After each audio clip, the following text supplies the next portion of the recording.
I wish I had not waited 14 years. Somebody said if you want to lose something, lose money. You can get that back. 8 out of 10 millionaires have been financially bankrupt. Walt Disney filed bankruptcy 7 times and had 2 nervous breakdowns. But don't lose time. There were 14 years I sat on the sideline. 14 years I said, I don't have an investor in me like Tony Robbins. 14 years that said, I don't have an MBA or a PhD, and I can't compete with these guys. I have the complexion of rejection. And so I regret that, because there are some people that maybe if they'd heard my voice, they would not have turned to drugs. If they'd heard my voice, their lives would have taken a different direction. And I can't get those 14 years back. That haunts me, and I think that drives me when I speak with such energy. I'm trying to make up for that time, but I can't. And this era that Fortune magazine has aptly called the era of possibilities. I want you to look out on your personal life and on your professional life. And I want you to think about something you want very badly. Just think about one goal that you'd like to achieve. Like my driving passion was to buy my mother a home, because I appreciated Mama adopting us. And I said, Mama, that's something I want to do for you. And I achieved that goal. And ladies and gentlemen, let me share something with you. There's nothing like doing something that you set out to do that gives your life some meaning and power and purpose. And that gave my life some meaning and power and purpose. And I'll never forget when we drove there and I gave her the key and she got out. She, oh my God, said, nobody could have told me that you would have done this. And I was the bad one. I mean, I was a problem kid, you know. My mom used to wear my butt out. Say, I'll whoop you behind till the cows come home. I said, I hope they hurry up. But there was nothing like that achievement. Now, here's something I want you to do. Think about some goal you want to achieve. And I don't want you to worry about how you're going to do it. That's not important. Just shut up. Forget that. How is none of your business. Because of our mental conditioning, ladies and gentlemen, we unconsciously build a case on why we can't do something.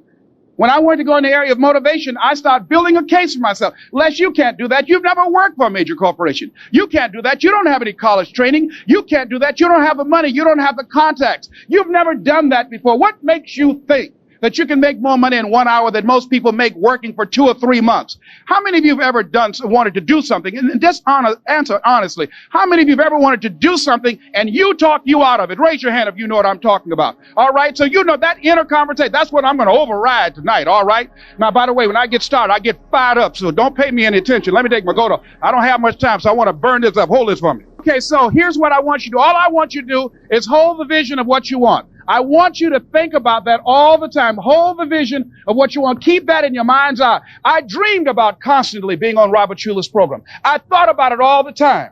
See, ladies and gentlemen, our thoughts have power. Your thought is what you brought. So people don't realize that. See, we can't control the thoughts that come in our minds, but we can control the thoughts that we dwell on. So your thoughts have magnetism, and the most challenging thing is to discipline your thinking, to hold the vision of what it is that you want.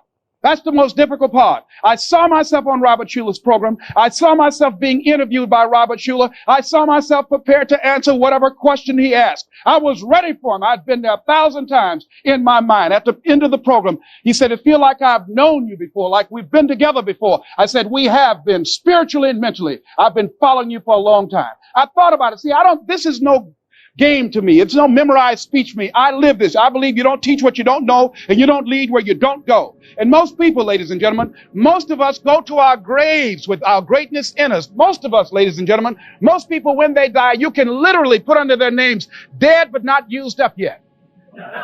Because most people go through life holding back. Most people go through life not giving their all. Most people have their lives on hold. How many of you know you can do more than what you've been doing? Raise your hands, please. Now, ladies and gentlemen, that proves a point. That we know we can do more than what we're doing, and we're not doing it. Why? I couldn't understand that. I was born in Liberty City.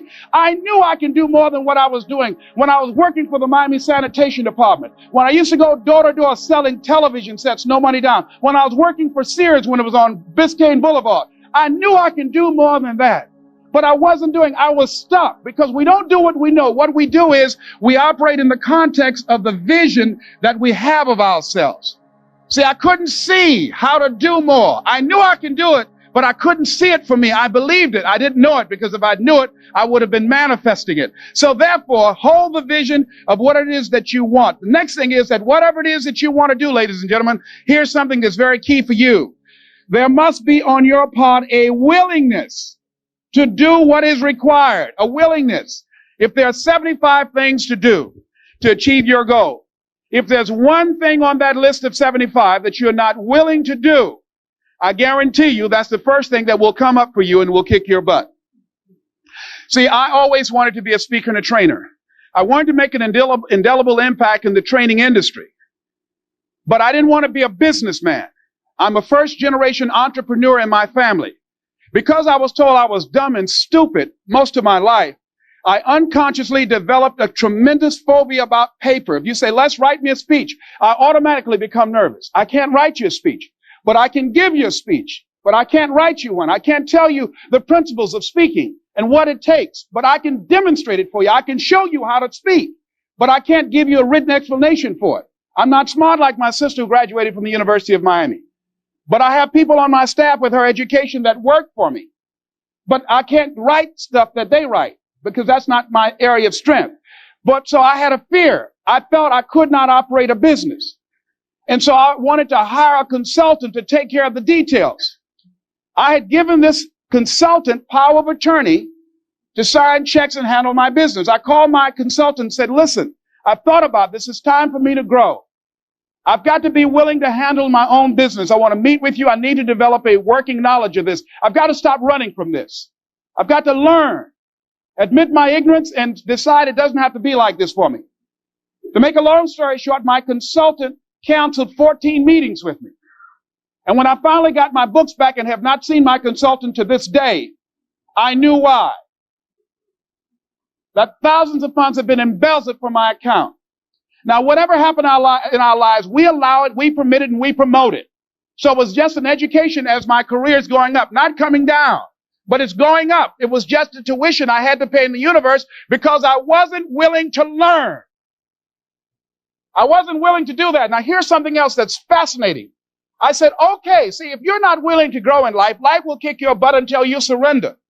So I said, okay, I'm willing to learn. And here's what I discovered. It's not as hard as I thought it would be. It has blown my mind. It's unbelievable. I said, if I had known, here I am, I'll be 45 February the 17th. I've been running from things that I consider difficult. And if I had known it's this simple, I'd have been doing it long before. But I wasn't willing to grow. I wasn't willing. I didn't have the willingness to do everything that was required. And therefore, it kicked my butt. So you got to be willing to grow. Osborne said, unless you attempt to do something beyond that which you've already mastered, you will never grow. So you've got to decide to grow. See, most people won't try and grow. Now, why wasn't I willing to do that, ladies and gentlemen? Because I didn't want to fail. I didn't want to look stupid. I didn't want to admit the fact that I didn't know something. 85% of people in life allow their fear of failure to outweigh their desire to succeed. Repeat after me, please. Anything that's worth doing is worth doing badly. Absolutely. See, if you know how to do something right, well, it only makes sense to do it right. But see, I wasn't willing to be a businessman badly. See, if you want to make it in life, here's how you can begin to make your goal, ladies and gentlemen. Decide to make your life a great experiment. See, most people want to experiment, ladies and gentlemen. Most people want to be perfect when they come out the gate. Most people want to do things right all the time. You're not going to do everything right. You're going to make a lot of mistakes. You're going to have a lot of failures. You're going to have a lot of struggles. You're going to feel dumb and ask questions and don't know what to do or where to go. And that's part of growing. That's part of the experimentation process. See, life is about living. Life is about growing. Life is about challenging yourself. Life is about stretching. What if you don't make it? So what? I'm enjoying the trip. Hello. Can you tell I'm having a good time? That's what life is about. Say, I want some juice in my life. Say that, please. See, a lot of people going through life and they just there. How you doing, honey? I'm just trying to make it. Give me a break. No, I want some juice in my life. I mean, it's no in between for me. I don't want any in between. It said, even if I go out, I saw this movie called Glory. Say he went down standing up. You better believe it. So don't, a lot of people have died already. Somebody said that many people die at age 21 and don't get buried until they're 65. They play it safe. They don't take any chances. Well, as soon as I graduate, or as soon as the bills are paid, as soon as your children grow up, as soon as I get my divorce, all this kind of stuff up in here. No. If there's something you want to do, don't live like you have 1,000 years to live. Decide that you're going to experiment with your life. Decide that you're going to take some chances. See, ladies and gentlemen, if you're not willing to risk, you're not willing to grow. And if you're not willing to grow, you're not willing to be your best. And if you're not willing to be your best, you can't be happy. And if you can't be happy, then what else is there? So think about that. Decide to make your life an experiment. Decide to take some chances and come out into the universe and find out what you're made of. Here's something else. Here's what can change your life. Think about your situation. This is what happened for me. It was a moment of truth for me. If you embrace this, I guarantee you, I don't care if you're in sales, I don't care what kind of business that you're in. You can be in the mortgage business, automobile business, any kind of business. If you embrace this dream that you're thinking about, this goal that you have in your mind, this vision that you have of yourself, if you embrace this, ladies and gentlemen, it will change your life. This is what happened for me. You've got to get to the point where you can say to yourself,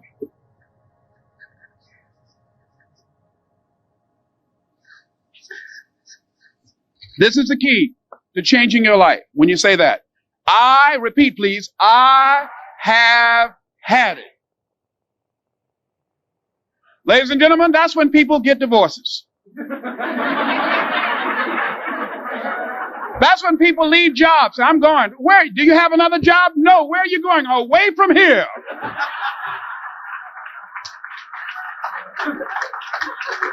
Ladies and gentlemen, you got to get to the point in your life where you say, I have had it.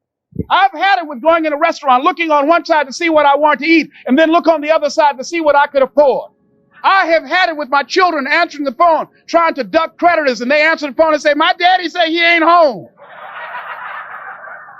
I have had it with parking my car in my cousin's garage because I know the best way to get back on your feet is to miss 2 car payments. I'd had it living like that. I'd had it robbing Peter to pay Paul. I'd had it borrowing money from people. I'd had it living like a cringing animal. When you don't have any money, it runs your blood pressure up. You hear me? I had poverty sucks. Make no mistake about it.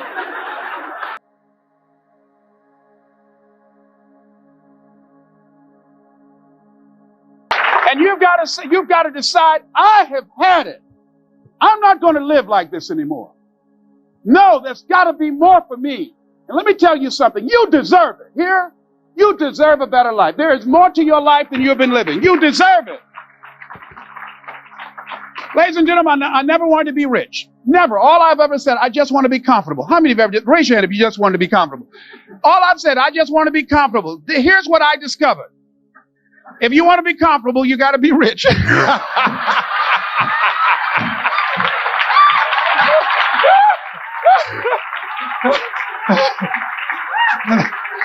Now, here's why I did not want to be rich. Number one, I didn't subconsciously believe I could create wealth.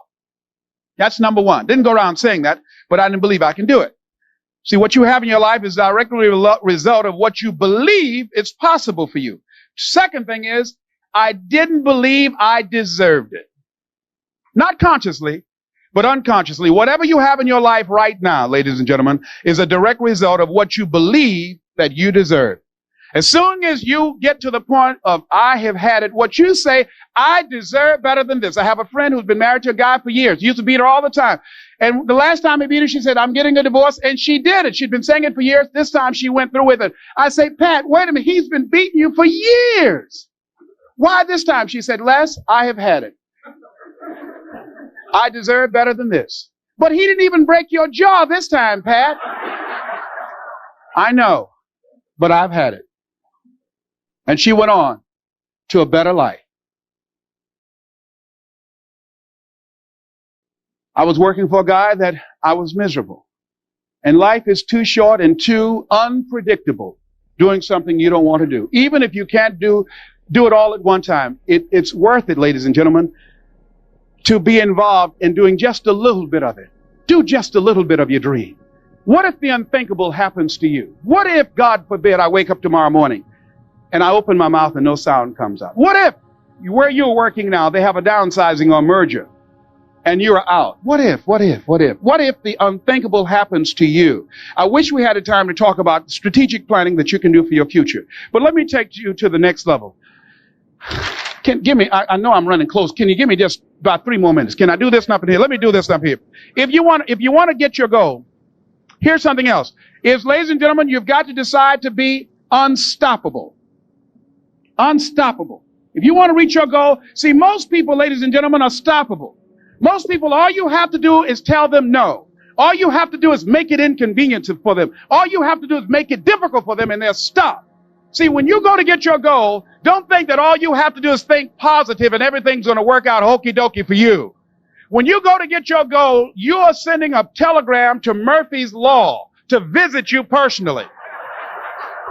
Now, if you're asking the question, well, who's Murphy? Don't worry. You will know Murphy real soon. You will experience the storms of life. I do a whole seminar, how to survive the storms of life. And if you're saying, what's a storm? Don't worry. Because in life, you're either in a storm or just left one or headed toward one. Yeah, how many of you know about the storms of life? Raise your hand. Okay, well, see, ladies and gentlemen, people who have not reached their goals, they got caught in the storm and they gave up and they went back. Or they decided that the price wasn't worth it. See, they didn't know that goes with it. That goes with the territory. That when you want to grow, when you want to achieve, when you want to experience more, all hell will break loose. Everything that can happen will happen. I have on one of my tapes, when life knocks you down, try and land on your back, because if you can look up, you can get up. Hello. All right. So here's what I want you to do. Looking at that goal, you've got to begin to become unstoppable. Repeat after me, please. I'm not going to let nobody turn me around. I'm unstoppable. Here's something else, ladies and gentlemen. See, if you want something, ladies and gentlemen, you can't be casual about it. If you go through life being casual, you'll end up a casualty. So if you want something, ladies and gentlemen, here's what you've got to be. I'm going to leave this last note with you. If you want something out of life, this is key. If you want to make it in this day and age, this is key. You've got to be hungry. You've got to be hungry. And when I work with these kids, I let them know, if you want to make it today, we're involved in a global economy. You've got to be hungry. You've got to want it. And there's some things that we must do to begin to cultivate and to kindle that hunger. How many of you, since I've been talking, your energy level up, you can feel that hunger? Raise your hand if you're hungry, all right? You got to be hungry. I'll never forget when I graduated from Booker T. Washington High School in Overtown. And I wanted to go into broadcasting. At that time, it was WMBM radio station. Milton Butterball Smith, who died a few weeks ago, was the program director. I was cutting grass on Miami Beach, working at the Fontainebleau Hotel at the time when Jackie Gleason and the June Taylor dances were famous. And I went over to the radio station. I walked up to this guy and I said, Mr. Butterball, I'd like to be a disc jockey.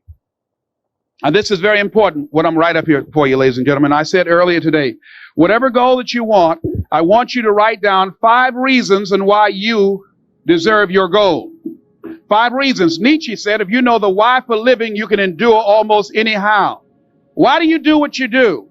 Why is that important, Les? Because when the storms of life come, and they're going to come, when life pounces on you, and that's going to happen, when it catches you on the blind side and drop you to your knees, and that's going to happen, when your best well-laid plans don't work out, and that's going to happen, when you start running out of money, and that's going to happen, when people don't come through for you and don't keep their words and don't support you or actively work against you, and that's going to happen, when you want to give up, and that's going to happen, your reasons will be your rod and staff to comfort you. Your reasons will be your bridge over troubled waters. You got to know why you're out here, because you're going to get your butt kicked. But you got to know why you're there, because your reasons, when life drops you to your knees, your reasons will help you get back up. Times I wanted to give up. Why are you here, Les? Because I want to make Mama proud of me. Why are you here, Les? You still want this dream? We're kicking your butt. I know, but I promise I'm going to get this house for her. I promise my kids I'm going to do for them. I'm going to give them a better life. I want to leave them a legacy. I'm not going to give up. Go back, fool, go back. No, I'm not going back. And you got to do like that. You'll cry. You're going to feel lonely. And I encourage you to pray. Pray. You got to pray. You hear me? You got to pray. I went to this radio station, asked this guy for a job. You look at me in my overall, my straw hat. He said, no, we don't have any job for you. He didn't know my reasons. My reason, I want to buy my mama a home. My reason, I want to make her proud of me. My reason, I want to make a difference with my life. All my life, I've been told that I was a loser, that I would never make it. All my life, I heard people say, maybe you're a fool for adopting those boys, especially that little ugly one. Not only was I dumb, but I was ugly too. But after you get a little money, people start telling you look cute. Somebody I ain't seen in years say, you look kind of cute to be honey.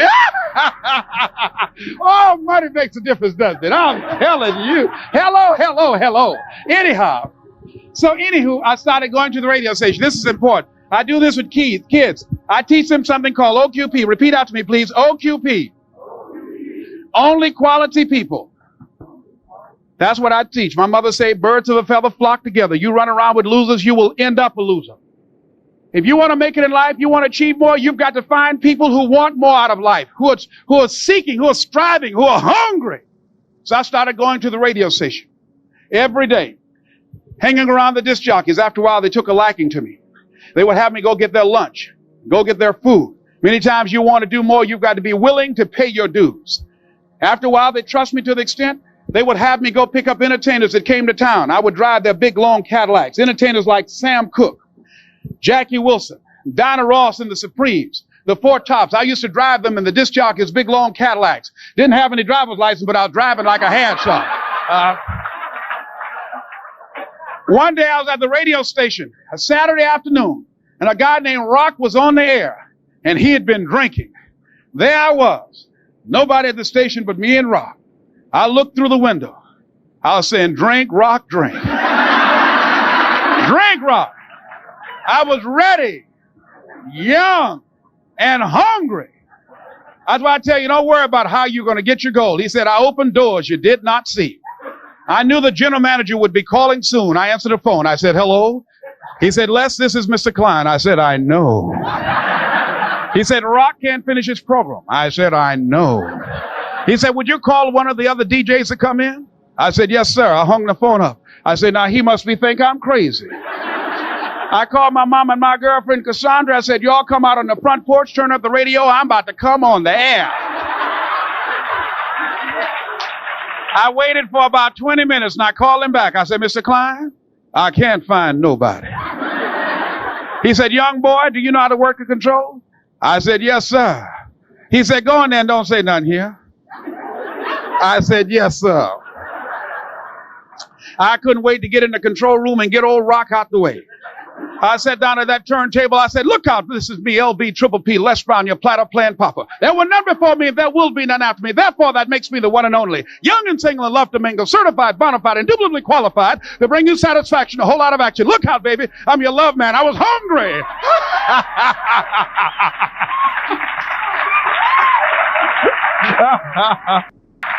We live in the greatest country in the world that gives us the opportunity to develop our greatness. Repeat out to me, please. Since greatness is possible, then being excellent is not enough. See, let me tell you what I mean by that. When you're operating at the level of excellence, you're doing that well the way you know you should have done it in the first place. But when you're pursuing your greatness, you don't know where that can go. You don't know where that can lead to. See, when Larry Bird walks on the court, or Michael Jordan, people don't pack stadiums to see them because they're excellent. They're going there to witness greatness because any and everybody can't do that. See, you don't know what your limits are, so you want to act like you don't have any. I don't know what your goals are. I don't know what you want to do, but I want to leave this on you. Number one, that you deserve your goal. Number two, that whatever you've done thus far is only a mere fraction of what's possible for you. Can you imagine getting to the end of your life, looking back only to discover that you only used 10% of what was given you? Jim Rohn said something I like very much. He said, when the end comes for you, let it find you conquering a new mountain, not sliding down an old one. So I'm urging you to continue to be a mountain conqueror. But I don't know what your goals are. My goal is to be the best son that I can be to my mother. My goal is to be the best father that I can be to my children. My goal is to be the best servant that I can be to mankind. I'm asking that God use me so that I can begin to help thousands of kids across this country, like Mr. Washington help me. I asked him, I said, what can I do to pay you back? He said, pass it on. So whatever your goals are, this is what I'm known by that's on my tapes. It says simply this, that if you want a thing bad enough to go out and fight for it, to work day and night for it, to give up your time, your peace, and your sleep for it, if all that you dream and scheme is about it, and life seems useless and worthless without it, and if you gladly sweat for it and fret for it and plan for it and lose all your terror of the opposition for it, and if you simply go after that thing that you want with all of your capacity, strength and sagacity, faith, hope and confidence, and stern pertinacity, if neither cold poverty, famish or gulf, sickness or pain of body and brain can keep you away from the thing that you want, if dogged and grim you besiege and beset it, with the help of God you'll get it.